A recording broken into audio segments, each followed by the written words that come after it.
এমন বাতাস বাড়ছে আর সাগরের উত্তাল দেখা যাচ্ছে এবং অনেকেই দ্বীপের বাইরে অবস্থান নেওয়ার জন্য চেষ্টা করছে এবং অনেকে অবস্থান নিচ্ছে।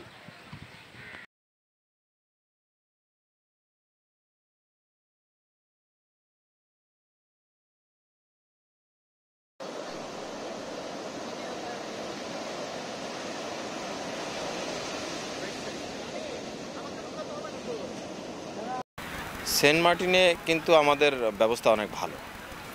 ব্যবস্থা ভালো বলতে বোঝাচ্ছি যে সেখানে অনেকগুলো হোটেল মোটেল রয়েছে, কটেজ রয়েছে। আমাদের নেভি, কোস্টগার্ড, পুলিশ সবার যে সমস্ত অফিসগুলি রয়েছে সেগুলিকে আমরা আশ্রয় কেন্দ্র হিসেবে ব্যবহার করব এবং ওখানে যে শুকনো খাবার, যে সমস্ত দোকানের খাবার টাবার রয়েছে চেয়ারম্যানের মাধ্যমে বলে দেওয়া হয়েছে সব খাবার স্টক করে রাখবার জন্য, নিরাপদে রাখবার জন্য, যেন দুর্যোগকালীন সময় আমরা সেগুলি ব্যবহার করতে পারি। কারণ যদি রোলিং বেড়ে যায় তাহলে আমরা তাৎক্ষণিকভাবে কোনো খাবারই আমরা সেন্ট মার্টিনে নিতে পারবো না।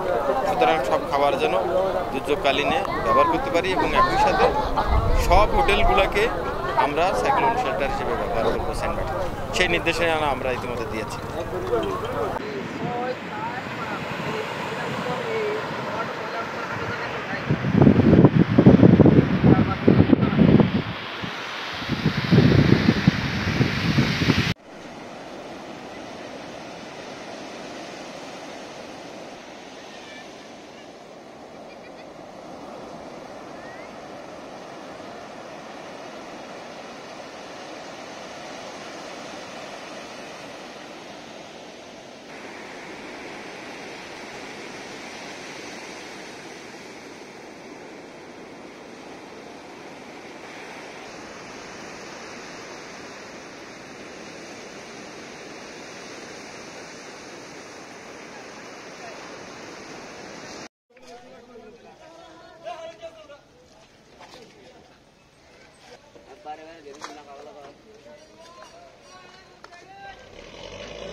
বাজারে বাজারে